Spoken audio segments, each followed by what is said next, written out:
Bienvenidos otra vez. En esta segunda clase voy a pasar lo que era la primera tesis, que es que la cognición es computación. Y vamos a examinar en más detalle esta tesis, dejando por un lado pues, el cerebro y ahora examinando pues, teoría de cognición.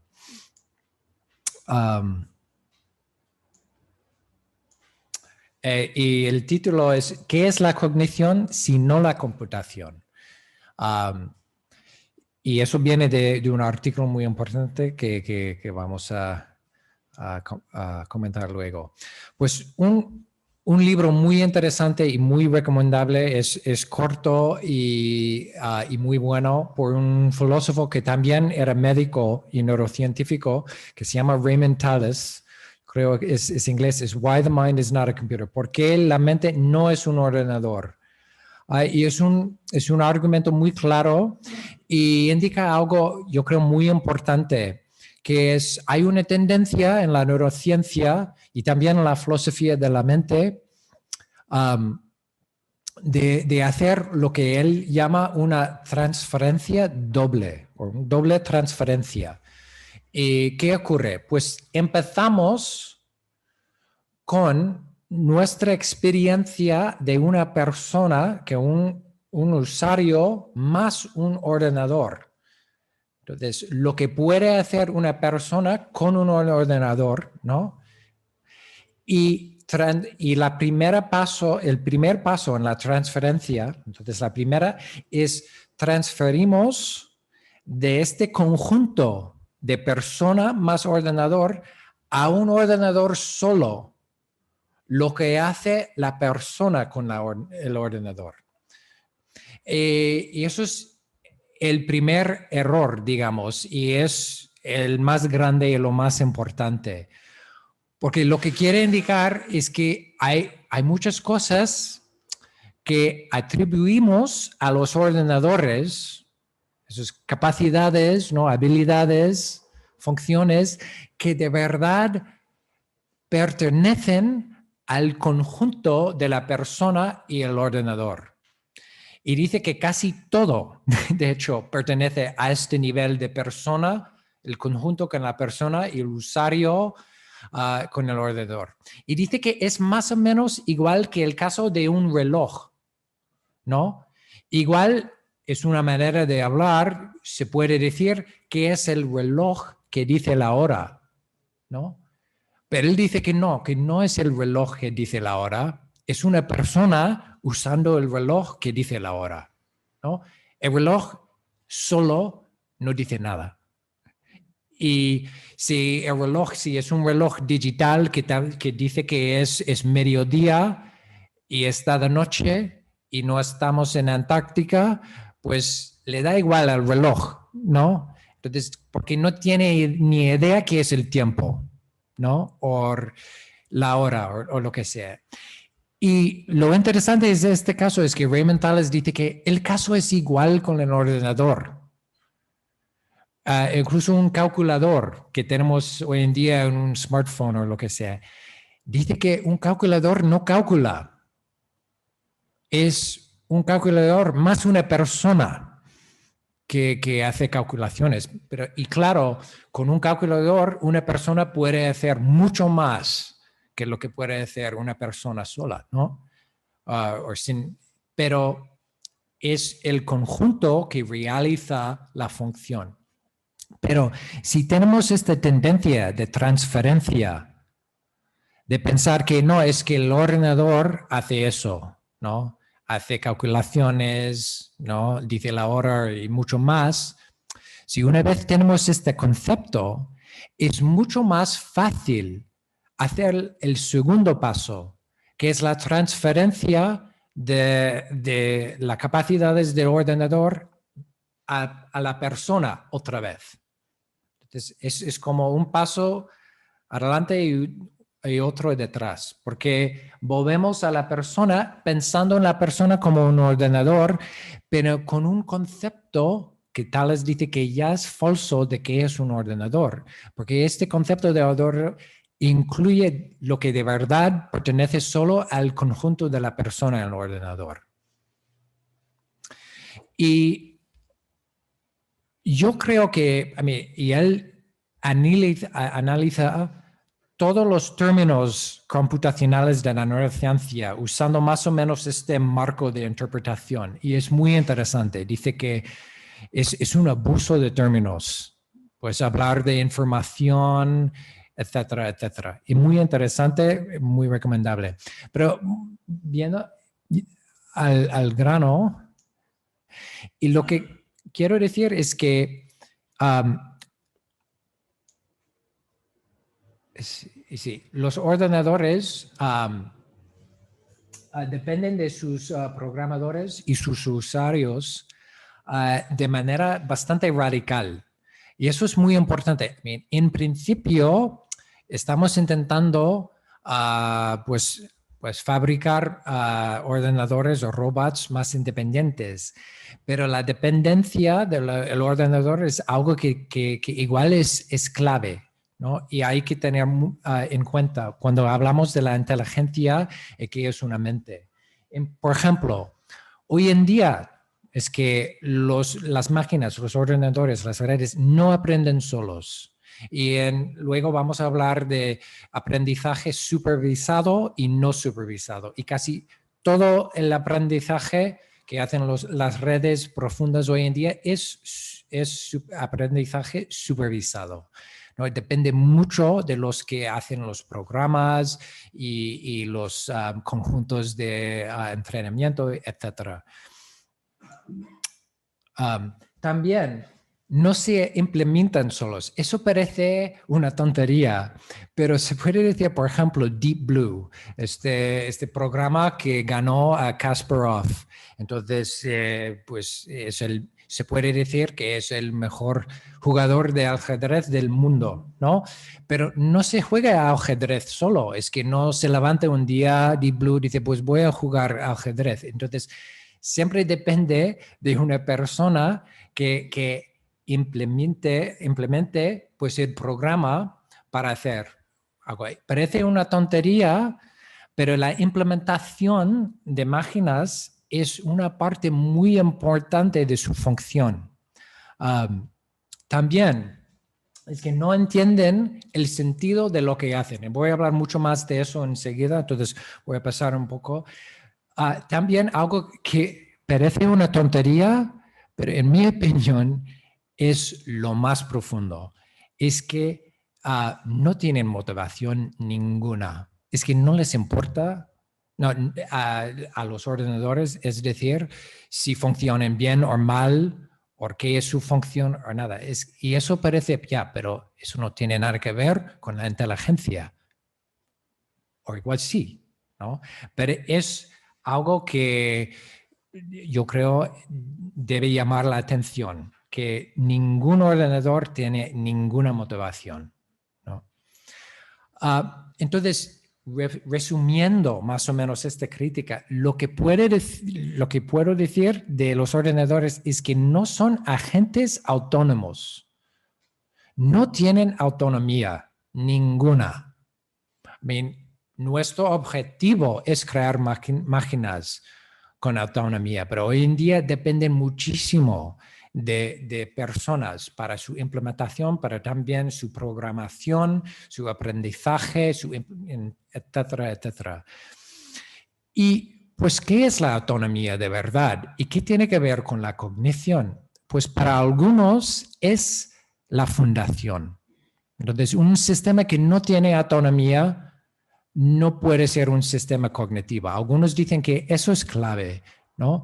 Y voy a hablar en esta charla de unas teorías que ponen mucho más énfasis en autonomía como la base de la cognición. Algo curioso que quiero comentar es que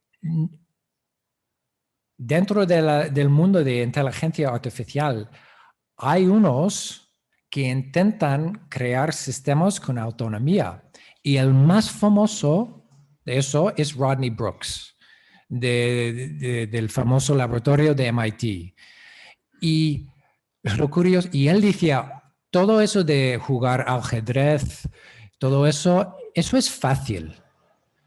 Lo más difícil es tener un robot muy sencillo, muy cucú, pero autónomo, que se mueve por el suelo él mismo buscando lo que quiere buscar o lo que sea, negociando obstáculos, pero con una cierta autonomía. Y dice, eso es lo más difícil y hay que empezar así. Y dice que es igual en la vida. Entonces, eso fue primero, durante millones de años, la evolución de autonomía es el primer paso. Y luego todo eso de ajedrez venía luego, ¿no? Y también curioso es que Rodney Brooks, dentro del campo de inteligencia artificial, es notable por rechazar la teoría computacional. Entonces, el científico más famoso por pues, este programa de autonomía, ¿no? Es que tiene menos que ver con la teoría computacional. Entonces, si se puede decir, si es posible dar muchos pegos a la teoría computacional y todo eso y criticarlo fuertemente y decir que no hay ningún sistema autónomo, ¿por qué persiste tanto la teoría computacional? Y quiero también hablar un poco de eso, pues antes de continuar con el tema de autonomía, porque a veces puede ser muy fácil criticar la teoría computacional sin ofrecer un alternativo, pero no solo un alternativo, digamos, filosófico, una idea, pero un programa de investigación experimental. Y eso es muy importante.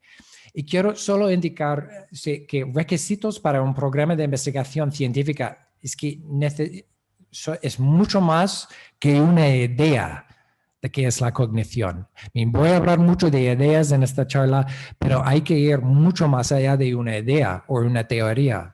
Para hacer investigación científica necesitamos, sí, una conceptualización, una idea, pero también una manera de hablar de qué es el pensamiento, qué es la mente o lo que sea. Luego, esta palabra, operacionalización, ¿no? Es muy importante en la ciencia. Entonces, eso es cómo convertimos un concepto en algo que se puede medir. Los científicos tienen que medir algo. Y si dices a un científico, eso me parece un concepto muy falso de la mente, pues yo tengo esta otra idea y el científico te puede contestar, pues bien, me parece una buena idea, pero ¿qué puedo medir? Y si no puedes contestar, pues aunque sea una idea muy interesante, no le sirve. Y es muy importante saber eso. Y con la medición, luego hay matematización y construcción de módulos. Y eso también es muy importante. Y los científicos necesitan módulos para hacer predicciones y para entender mejor el fenómeno que quieren. Todo eso es muy básico, pero a veces es muy fácil olvidar de todo eso cuando criticamos la teoría computacional, porque la teoría computacional tiene todo eso, ¿no? Luego, producción científica. Eso incluye lo que he dicho, pero significa pues hacer experimentos, sacar datos, interpretar los datos, hacer conclusiones, predecir cosas que luego se puede pues investigar. También incluye pues sacar publicaciones, muy importante, obtener fondos es esencial. Los científicos viven de los fondos, ¿no? Y voy a contar una historia muy breve para ilustrar un poco la importancia de todo eso. Cuando yo estaba haciendo el doctorado, soy filósofo, pero tenía que hacer una estancia en un laboratorio de neurociencia y es un laboratorio que hacía estudios de autismo, ¿no? Y el marco teórico computacional, pero más que computacional fue un marco modular. ¿Qué quiere decir? Que lo que querían hacer fue buscar las partes o los módulos del cerebro que tienen que ver con el autismo, ¿no? Entonces, y yo había leído en este momento un libro sobre el autismo que tenía otra teoría que no fue modular, ni computacional, ni nada. Y hablaba con la IP de este laboratorio, de la teoría. Y pensaba y decía, pues eso es, y me decía la IP, es una idea muy interesante, pero ¿sabes lo que pasa? Es que no se puede conseguir fondos para investigar esta idea, porque no hay nada que medir.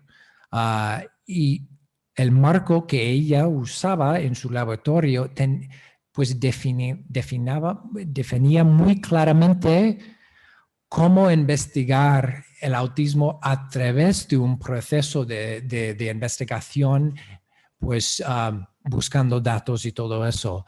Y si no, y sin la capacidad de definir un programa de investigación así claramente, vamos a buscar esos datos, no se puede conseguir fondos. No. Y al final, quiero decir, los programas de investigación no se refutan, solo se reemplazan por otros programas más productivos. Eso también igual es filosofía o sociología de ciencia muy básica, pero es muy importante entenderlo. Entonces, adelante. Entonces, ahora voy a hablar de un alternativo que ha sido muy discutido durante los últimos 20 o más años.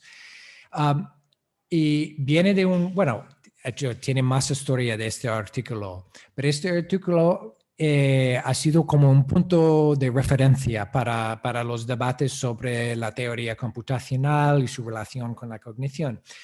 Y el título es más o menos el título de la charla, que es ¿qué es cognición sino computación? Y el título es importante porque preguntaba eso porque en aquellos años de los 90, de hecho el año de este artículo no es 98, yo creo es 95, había muchos, igual la mayoría de los científicos, pero también muchos filósofos que decían que no podía ser otra cosa, o preguntaba qué podría ser sino computación. Es que no podían imaginar otra teoría. Entonces, su artículo decía, pues bien, vamos a investigar qué puede ser si no es computación. Y su hipótesis se llama la hipótesis dinámica. Y más o menos lo que quería decir es que hay funciones que se puede explicar de manera computacional, que también se puede explicar de manera no computacional, sino de modo más, digamos, con sistemas dinámicos. Y su ejemplo, que ahora es muy famoso por eso es un aparato del siglo XIX o antes para la regulación del vapor en un motor de vapor, entonces en un tren o algo así. Y regula el flujo del vapor de manera muy sencilla. Básicamente, este aparato se llama un gobernador centrífugo, yo creo, porque gira rápidamente y los brazos que tienen bolas se levantan y eso regula pues la rapidez de los giros y está conectado con el flujo del vapor y gira también por el poder del vapor. Entonces el mismo vapor se puede decir, es autorregulado por este aparato. Pues bien, ¿qué más da? Pues lo que él quería decir es que, bueno, se puede imaginar un aparato computacional que regula el flujo de vapor haciendo cálculos. Ahora, ¿qué es el flujo de vapor? ¿Qué debe ser el flujo? Entonces vamos a calcular cómo cambiar el flujo y ajustando así. Y dice, o puede ser que es un proceso continuo, ¿no? Que regula el flujo de otra manera que no es computacional. Y dice, entonces, cuando hay un proceso computacional, igual lo que debemos hacer es buscar una explicación igual más sencilla, que es una explicación dinámica, que también puede explicar la misma función, pero sin presumir todo eso de representación y componentes digitales o lo que sea.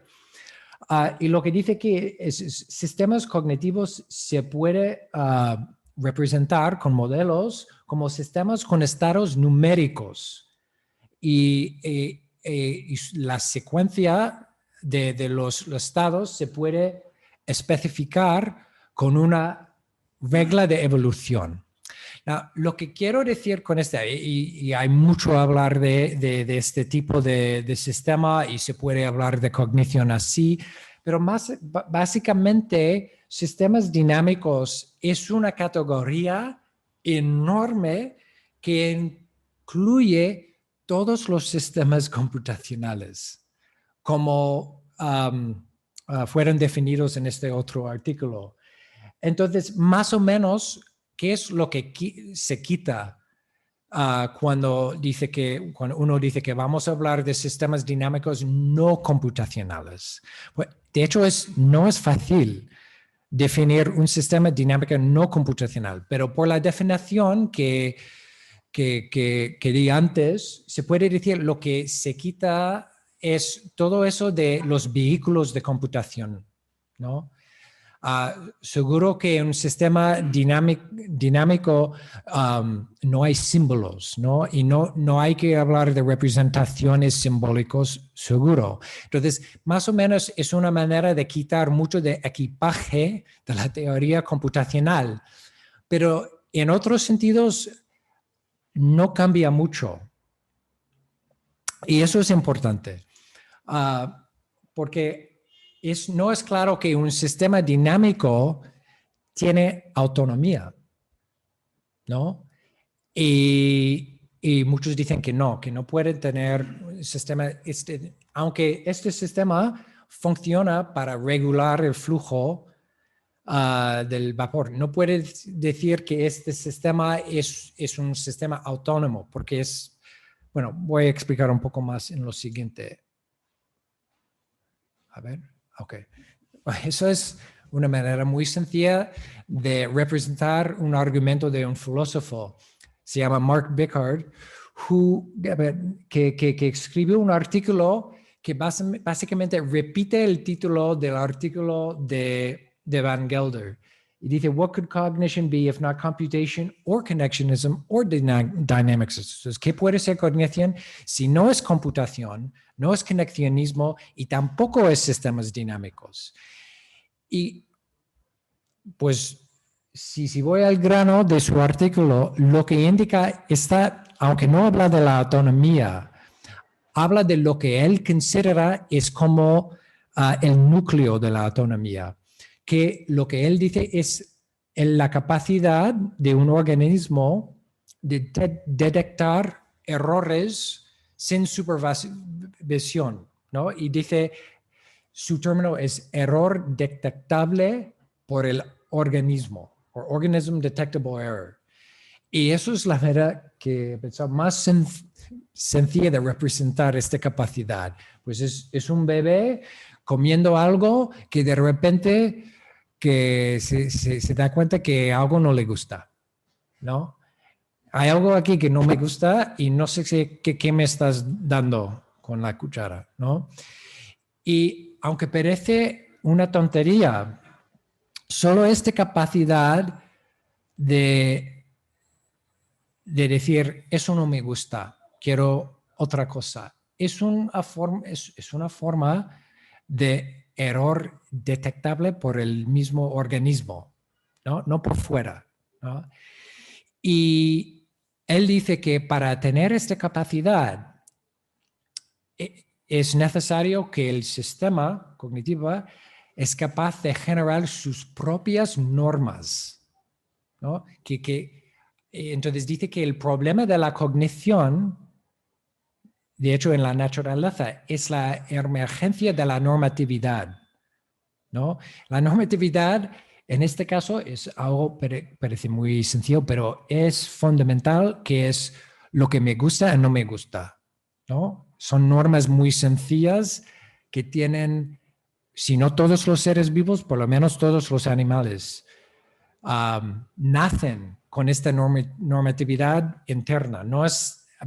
No aprendimos qué nos gusta. Es imposible aprender eso. No es que tienes una sensación que luego aprendes que es una sensación agradable. No es posible aprender qué es una sensación agradable o desagradable. Es como la normatividad interna que tiene cada persona y cada animal. Claro, el proceso de aprendizaje es mucho más complejo y mucho tiene que ver, como saben todos los padres, en saber que todo lo que me gusta igual no es muy bueno, ¿no?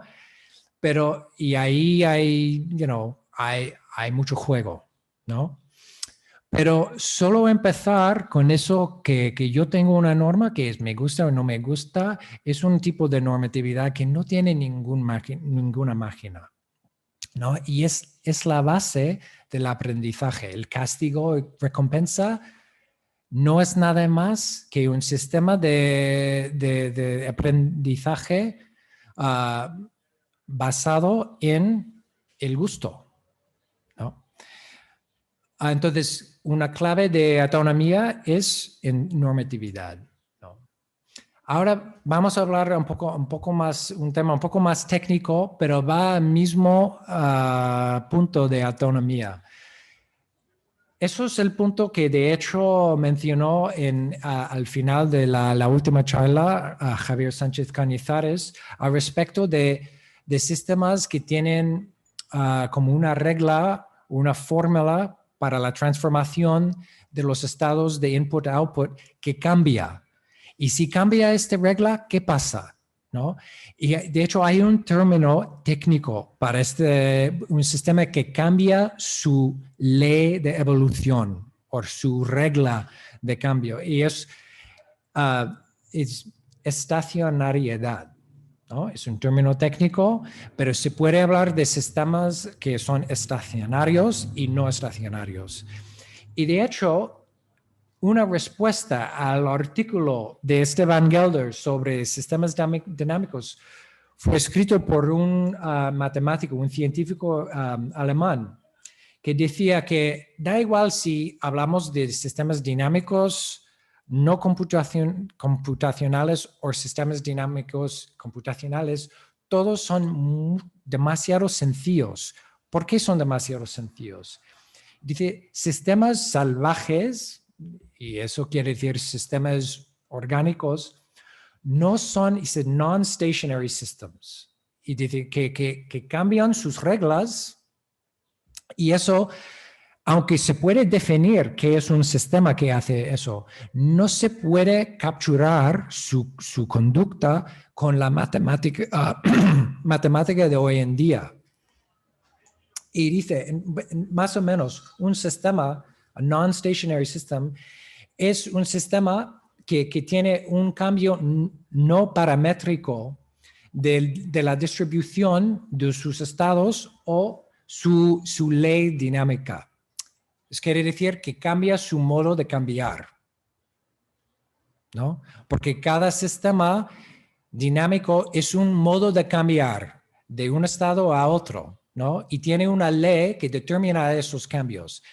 Pero si el modo de cambiar también cambia, eso es lo que se llama a non-stationary system. Y alemán insistió que todos los sistemas salvajes son así, cambian su modo de cambiar.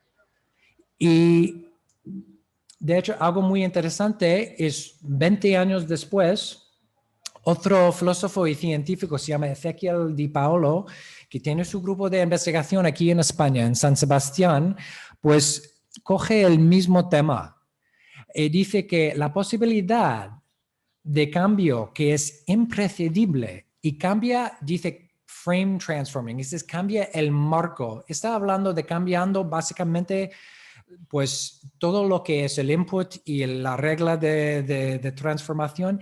Dice, todo eso no es fuera de cognición, es parte de la cognición. Es igual la parte más importante de cognición es cambiar entre formas de cambio. Y si no se puede explicar eso, es que ni tenemos la base de la cognición. Y eso también igual es la clave de la autonomía de sistemas cognitivos, es que ellos pueden cambiar su forma de cambiar. Y Di Paolo también usa la palabra stationarity y dice, cognición incluye la emergencia de las funciones cognición. Entonces, más o menos está diciendo lo que todo hemos estudiado en la ciencia cognitiva son las funciones que tiene un sistema o otro. Puede ser un sistema artificial o un sistema vivo, ¿no? Y lo que queremos decir es qué son las funciones y cómo se puede describir una función. Él dice que eso deja fuera el cambio de la función o la emergencia de la función. Y dice que, y presuponemos que eso no es cognición.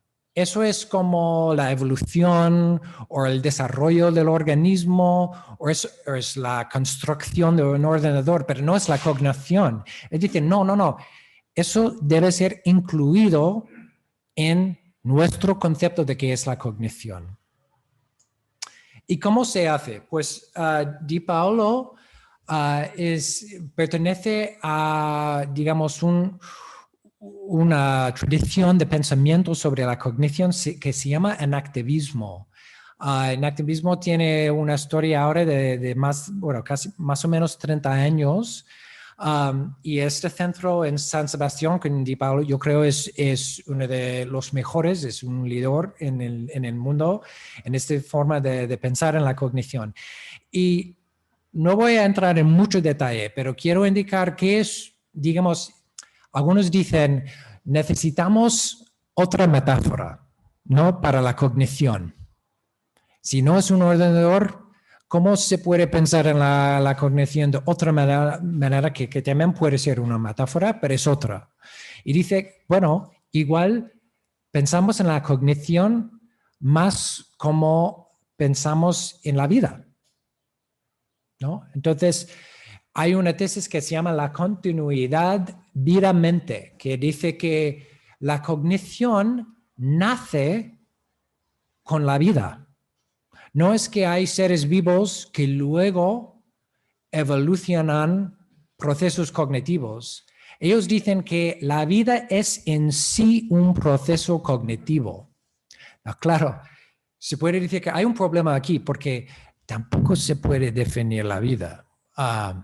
Entonces, ahora tenemos dos cosas que no sabemos cómo definir, la mente y la vida. Vamos a poner las cosas juntas y ¿qué pasa? No, pero es un marco, digamos, teórico muy interesante porque aunque todavía hoy en día no se puede definir muy bien la vida, hay muchas cosas que sabemos de seres vivos que se puede usar como modelos de procesos cognitivos, ¿no? Entonces es un ejercicio muy interesante aplicar conceptos de la vida a la cognición y también aplicar conceptos de cognición a seres vivos, ¿no? Y básicamente lo que hacen ellos es dicen que tienen una definición de la vida. Es un proceso de automantenimiento que tiene su propia autonomía, que es capaz de regular sus relaciones con el ambiente para que el sistema continúe, ¿no? Y dice que algo muy importante es la precariedad de cada ser vivo, que se puede morir. Entonces, ellos dicen que solo por eso se puede decir que cada ser vivo tiene su motivación intrínseca, que es la sobrevivencia, ¿no? Y por eso tiene su propia normatividad, ¿no? Que es como una base de su regulación, de sus relaciones con el ambiente. Y dice que eso es la base de la cognición, eso es lo que dicen ellos, ¿no? Y a la derecha hay un ejemplo de cómo se puede expandir este modelo de cognición con dos agentes que ahora tienen juntos, se puede decir que es como una forma de vida entre ellos, ¿no? Y han publicado muchos artículos y libros muy interesantes que dicen que se puede pensar en, por ejemplo, una conversación o una relación, una amistad, como una forma de vida. Es como un organismo, ¿no? Que tiene su propia vida y su propia manera de automantenimiento al nivel de relaciones personales, ¿no? Es muy interesante. No voy a profundizar un poco más, pero es solo para indicar cómo algunos intentan pensar en la cognición de manera totalmente distinta, que no es computacional, usando otra metáfora. Ahora llegamos también a eso. Es una hidra, que es un bicho muy pequeño, que tiene igual un ejemplo de uno de los sistemas nerviosos más antiguos que se puede encontrar, ¿no? Y este tipo de sistema nervioso no tiene cerebro. Lo que tiene es lo que se llama en castellano una redes difusas, que en inglés es nerve nets. Entonces es una red, pero lo muy importante, y ellos dicen que probablemente los primeros sistemas nerviosos pues fueran así, ¿no? Una red difusa, ¿no? Y que es muy interesante e importante de este artículo y su modo de pensar, es que indican que, oye, una red difusa no tiene estructura input-output, aunque tiene sus capacidades sensoriales, ¿no? Pero su función principal es la coordinación de una superficie contractil. Es como y entonces se puede decir, y pensamos mucho en sistemas nerviosos de animales hoy en día como si tienen una direccionalidad, que entra por un lado en el input la información sensorial, luego hay un proceso y sale por el otro lado, pues efectores, ¿no? Que indican cómo el animal tiene que moverse, ¿no? Y este input, proceso, output es una direccionalidad que presuponemos se puede aplicar a todos los sistemas nerviosos, pero igual es parte de nuestro marco teórico. Ellos indican que los primeros sistemas nerviosos no tienen esta estructura, no tienen esta direccionalidad. Cada una de las neuronas de una red difusa habla con todas, ¿no? Entonces no hay input-output. También indica que su función más importante es la motilidad, básicamente. Y The Skin Brain Thesis, de la tesis de piel-cerebro, dice que pues, los sistemas nerviosos, su origen es una forma de tejido que tenía la capacidad de coordinar pues, contracciones, ¿no? Y ellos en este artículo, no voy a profundizar mucho más, pero aplican este modo de pensar en un sistema nervioso que no, como un sistema que no tiene input, proceso, output. Dicen que podemos usar este otro modo esta otra forma de red. También podemos aplicar a personas o animales también. Ok. Y eso es otro artículo. Pues también quiero indicar que en los dos artículos en el título, What Nervous Systems Do. Es una cuestión muy básica que muchos presuponen ya está resuelta. Ya sabemos es que piensan o computan o lo que, pero pues esta cuestión todavía no está resuelta. Entonces, proponen otra teoría. Y aquí, en este siguiente, pues también el título es la pregunta, ¿para qué sirven los sistemas nerviosos? En este artículo empiezan de una perspectiva muy amplia que incluye muchos seres vivos que no tienen sistemas nerviosos, pero según los autores sí tienen capacidades cognitivas. Y ellos indican que, de hecho, una vez estudiamos en detalle todos los seres vivos que no tienen sistemas nerviosos, es muy impresionante las capacidades que tienen. Y las plantas, los árboles, los organismos unicelulares y todo eso.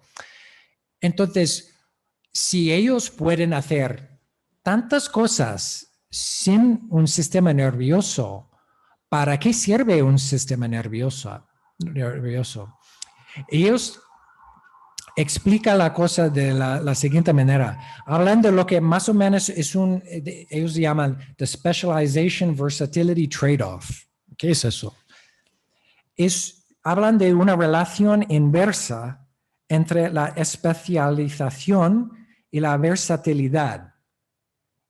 Y en particular al respecto de la forma de un sistema o un ser vivo. Entonces, por un lado, y los ejemplos son suyos, un coche tiene muchísima especificidad estructural, entonces su forma no cambia, no es que, bueno, hay algunos coches en películas que luego se convierten en barcos o aviones, pero en general un coche no cambia su forma nunca. Y por eso funciona muy bien como un vehículo, pero claro, solo en superficies planas, ¿no? Entonces, si alguien pregunta por qué en la naturaleza no hay ruedas, por ejemplo. Bueno, porque son muy efectivas para algunos movimientos, pero sirven para nada más. ¿No? Y si has visto, yo tengo hijos, entonces he visto muchísimas veces la película Cars o Coches de Pixar.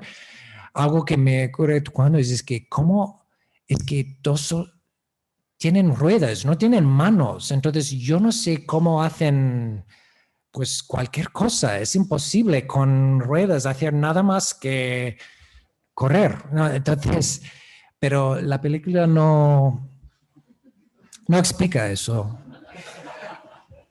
Pero, y es básicamente por eso. No, luego tenemos otro bicho. No sé si amibas de verdad tienen mucha versatilidad, pero en términos de cómo se puede cambiar su forma, tiene muchísima versatilidad. En principio, una amiba puede tener cualquier forma que quiere, ¿no? Entonces, puede tener la forma de una herramienta o lo que sea.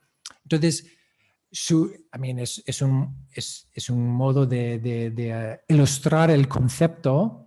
Dice que en este caso, aunque hay mucha versatilidad, cada forma no va a funcionar muy bien y va a tardar mucho en pasar de una forma a otra.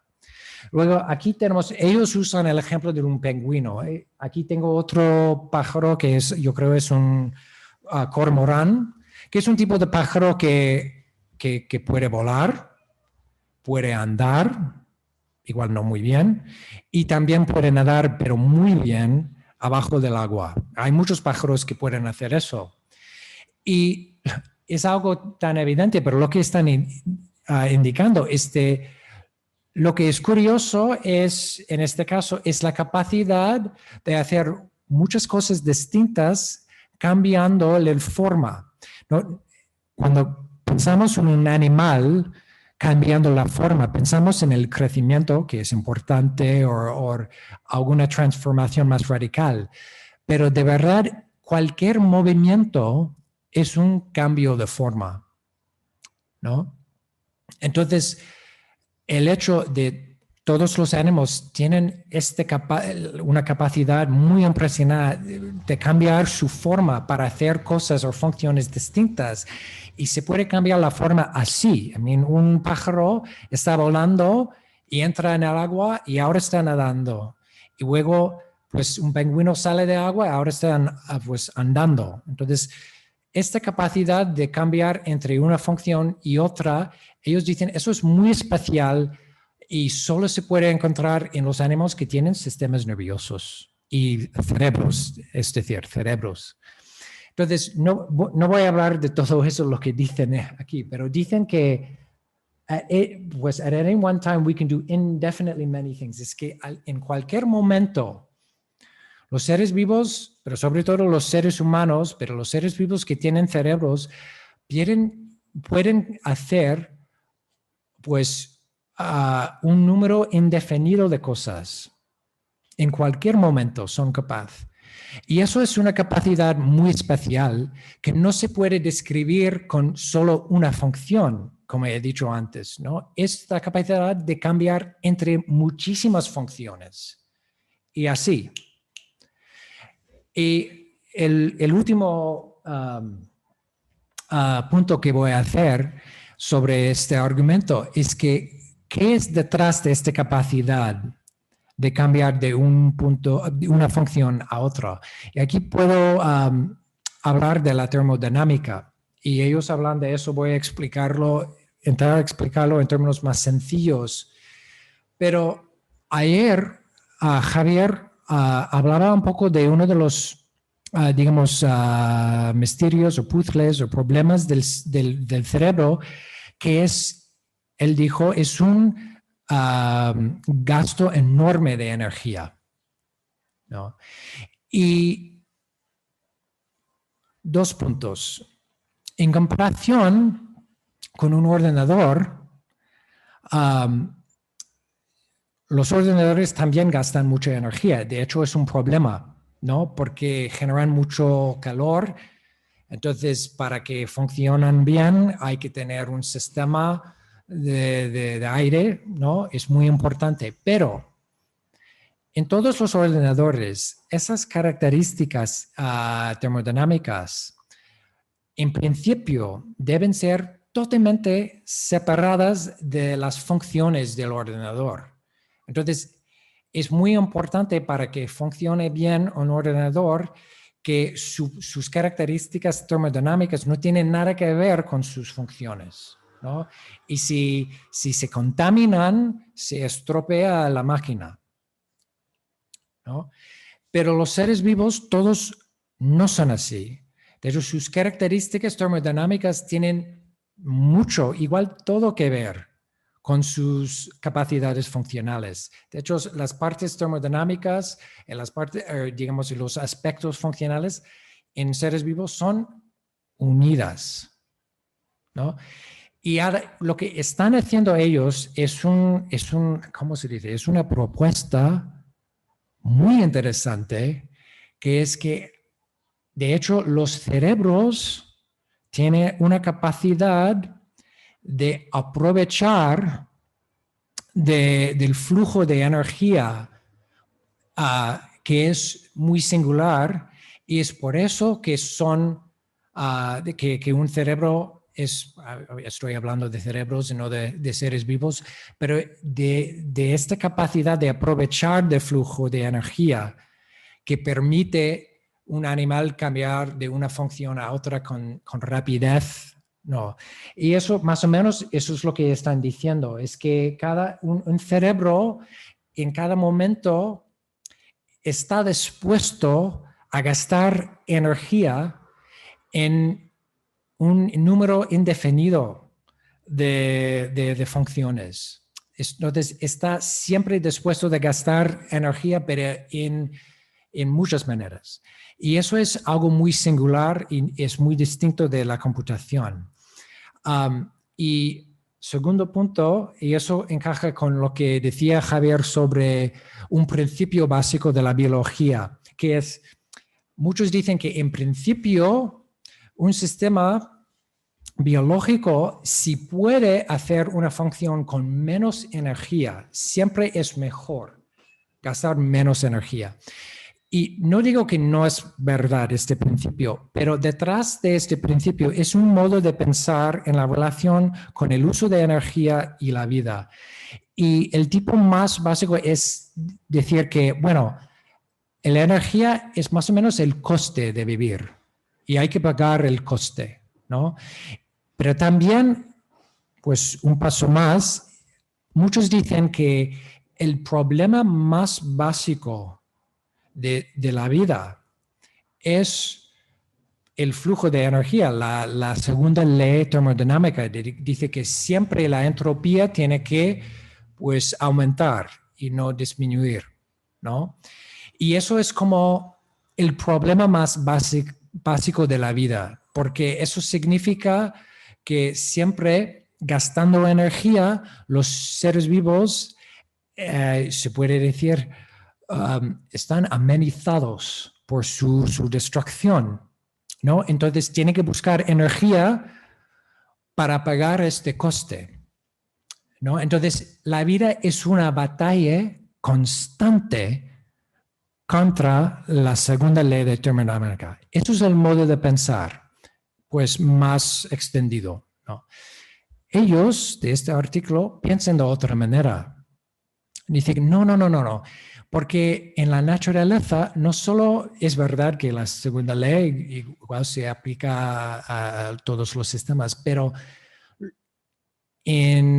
cuando hay un flujo de energía, es decir, cuando hay un sistema muy lejos de equilibrio, lo que observamos es los sistemas suelen tener una tendencia de maximizar el flujo de energía.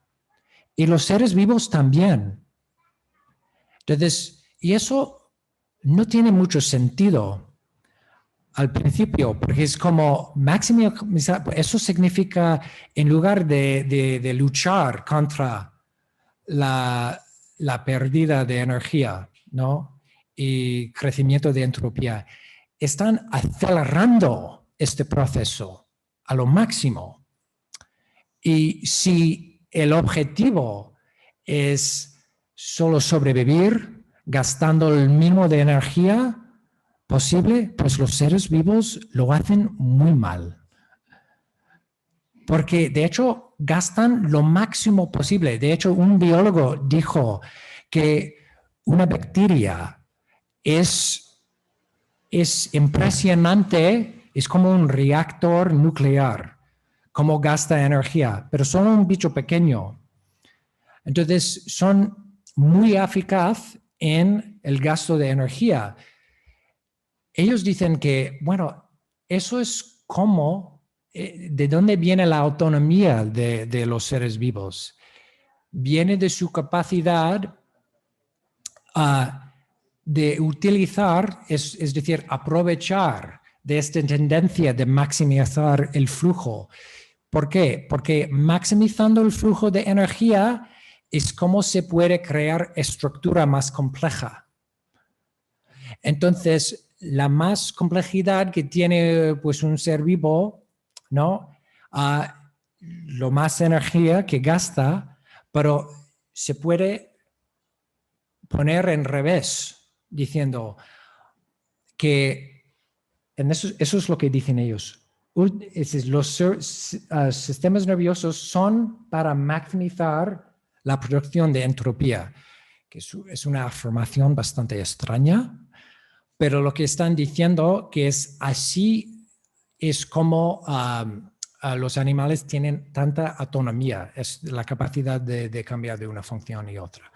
Voy a dejarlo con este punto. Es un punto muy especulativo y mi intención ha sido abrir más o menos la ventana a otros modos de pensar en la cognición que no son modos computacionales.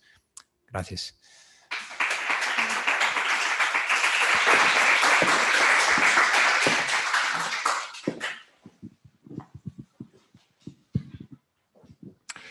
Gracias, Nat. Dos comentarios sobre la entropía.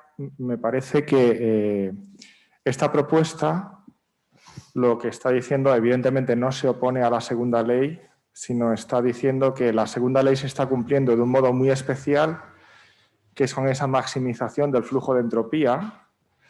Pero lo que sí están indicando es que parece que hay algo más que entropía, porque parece que esa maximización lo que permite es un avance en la complejidad, que haya una variable nueva que es la complejidad en el universo y que se busque una mayor complejidad. Y por eso se maximiza el flujo de entropía, porque con eso se alcanza más rápido una mayor complejidad. Lo cual quizá llevaría a redefinir también el concepto de entropía, porque el concepto de entropía es relativo y, bueno, habría mucho que discutir sobre eso, pero parece que está apuntando como a una ley tan básica como la segunda, que sería una complejidad creciente. El segundo comentario es, claro, yo me he quedado cuando has criticado la teoría computacional con los sistemas dinámicos. Parece que los sistemas dinámicos, la ventaja que ofrecen es que evitan la representación. En la computación hay representación, los sistemas dinámicos no tienen por qué tener representación. La dinámica interna es la misma que la dinámica externa, inicialmente.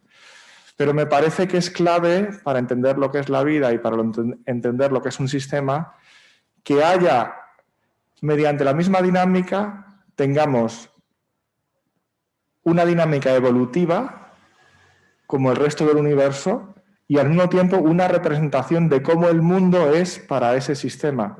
Porque yo reacciono a cómo es el mundo y necesito una representación interna del mundo.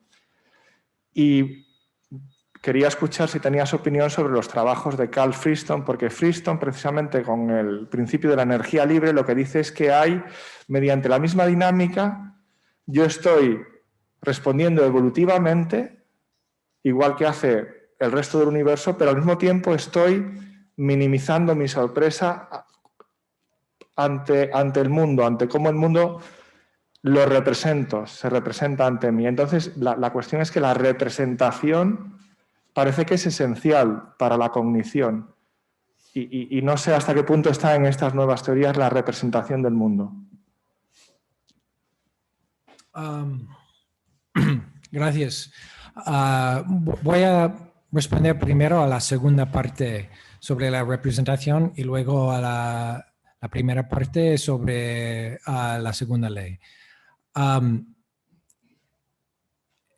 El mismo Van Gelder, que escribió este artículo sobre la tesis dinámica, él insiste que sí, la ventaja de este marco teórico es que se puede quitar las representaciones de encima de la teoría de cognición.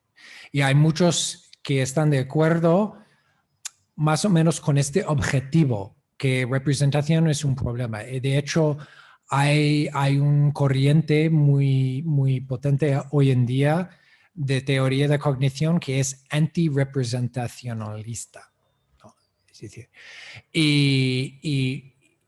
y alimentan mucho de argumentos como Van Gelder, pero técnicamente hay unos que dicen que técnicamente, aunque es verdad que la gran mayoría de las teorías computacionales usan representaciones, en principio un proceso computacional no es un requisito, no es parte de la definición básica de qué es un proceso computacional. Los símbolos o los dígitos de un proceso suelen ser representaciones de algo, ¿no? Pero eso no es necesario. Entonces, en el fondo, la definición más básica de un proceso computacional más o menos tiene, en mi opinión, pero esta opinión es totalmente basada en el trabajo de Piccinini, un filósofo que ha investigado mucho la teoría computacional, tiene más que ver con los vehículos de computación. Es decir, la independencia del medio. Esos son términos un poco abstractos, pero así se puede distinguir entre un proceso dinámico computacional y no computacional. Pero si la representación es necesaria para la cognición, es un tema muy fuerte de debate hoy en día. Y en el caso de Friston, por ejemplo, algunos interpretan su teoría de manera con representaciones y otros no, diciendo que a lo mejor pues el organismo entero en sí es la representación del ambiente, es decir, que hay una correspondencia de la estructura del organismo y su ambiente que se puede describir como una representación y es esta correspondencia que está continuamente corregida por the Free Energy Principle o lo que sea. Entonces es un tema discutido. El primer comentario sobre, yo creo, fue más una clarificación y es verdad que lo que dicen ellos no va en contra de la segunda ley, sino algunos dicen que es como una cuarta ley que es como, dice algo más. Y yo, de mi manera, que no soy físico, pero mi manera muy intuitiva, yo puedo explicarlo más o menos así. Si tenemos un sistema que puede ser el universo entero, que empieza con energía potencial, es como pues, un balón que empieza en un estado encima de pues, una montaña o lo que sea, ¿no? Y eso es mucha energía y al final, si va hacia abajo, se queda con cero energía potencial, ¿no?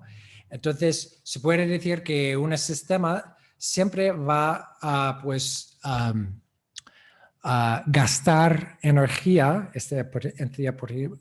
pues, en la dirección a un estado de energía mínima, ¿no? Y eso es la segunda ley. La tercera ley, sí, dice, no, la cuarta ley que proponen ellos, no es establecida como tal, pero que proponen, dice, no solo eso, es que tiene que ir hacia abajo, pues lo más rápido posible. De la manera, entonces siempre elige el camino más rápido para gastar la energía y quedarse al final en un estado de energía mínima. Eso es lo que dicen que es algo más. Y de hecho, si pensamos en un caso como la gravedad, todos sabemos que la tendencia de objetos de caerse hacia abajo no solo es eso, hay una aceleración y por la teoría general es un tipo de optimización, ¿no? Es que siempre es el camino más directo, ¿no? Eso es lo que dicen. Y Javier Sánchez Cañizares ha añadido que se puede mirar a esta tendencia de otra manera, que puede ser que es el camino más rápido para gastar energía, o puede ser es la posibilidad de complexificar o crear más complejidad rápida. Y es la misma cosa, pero vista de otra manera. Y yo digo que sí se puede hablar así.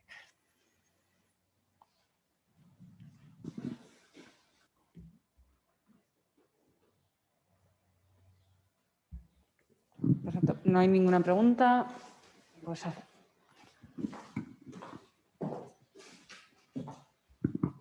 Bueno, Nat, muchas gracias, me ha gustado mucho.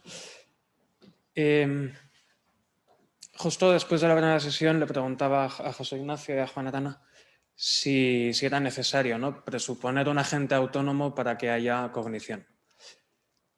Y me ha gustado que hayas dicho pues, que como mucha gente apunta que sí, ¿no? Entonces, para tener un agente autónomo es necesario que ese agente tenga un fin. Entonces, ese fin parece ser que es la supervivencia, ¿no? Entonces, ¿basta con que ese fin sea la supervivencia para tener un agente autónomo que haga posible la cognición?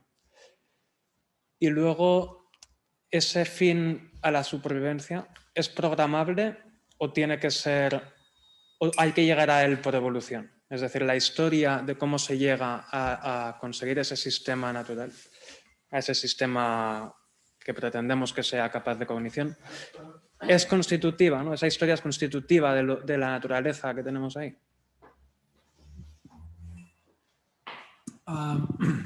Eso es una pregunta muy buena. De hecho, yo tengo mis opiniones, pero prefiero en este momento contestar más o menos indicando las posiciones que toman varios filósofos y científicos sobre este asunto. Depende, entonces la cuestión es, tiene que ver con si este modelo de la cognición como que tiene la base de la autonomía, si se puede definir usando como el fin la sobrevivencia, ¿no? Y luego si está programado este fin, si se puede hablar todavía de un sistema autónomo. Yo diría, en mi opinión, yo diría que no. Pero pues es... quiero indicar algunas complicaciones, ¿no? En primer lugar, hay que clarificar cómo se define un fin como tal, porque en muchos casos un fin es solo un estado final, digamos, o es un estado que si un sistema está dirigido a un estado, se puede decir que este estado es el fin, pero por ejemplo el ejemplo de una pelota que se cae hacia abajo de una cuenta, pues cuando se queda al final, abajo, eso es un fin. Pues muchos decían que no, es que un concepto del bien para el sistema tiene que entrar en nuestro concepto de fin. Entonces, otros dicen que sí, sobrevivencia, pues eso es un concepto del bien, del propio bien de un organismo, es su sobrevivencia. Entonces, sobrevivencia es si hay condiciones que afectan la sobrevivencia de un ser vivo, pues se puede decir que el propio ser tiene su norma de sobrevivir, ¿no? Entonces se puede hablar de un fin y también de un bien. Pero yo decía más que no es claro que, aunque es verdad que la muerte no es nada buena para un sistema, pero puede ser que le da igual, ¿no? Entonces, yo creo que para de verdad hablar de un fin que tiene un concepto de bien, igual tiene que hablar de una preferencia que tiene el sistema, que prefiere no morir. Hay robots que saben cómo evitar obstáculos o un borde, ¿no? Por ejemplo, este robot que es como un aspirador. Tiene capacidad de evitar algunas cosas, pero no es que prefiere no morir o estropearse. Es que es algo programado. Y eso es la tercera parte. Si sobrevivencia es un fin programado, se puede hablar de autonomía. Yo diría que no, si en este sentido no hay ninguna preferencia que tiene el sistema, solo hay una tendencia de evitar la destrucción. Eso sí se puede programar, pero yo diría que no es autonomía de verdad. Eso es mi posición. Entonces, espero que haya distinguido entre las opciones, pero hay muchos que dicen basta con la sobrevivencia o lo que sea.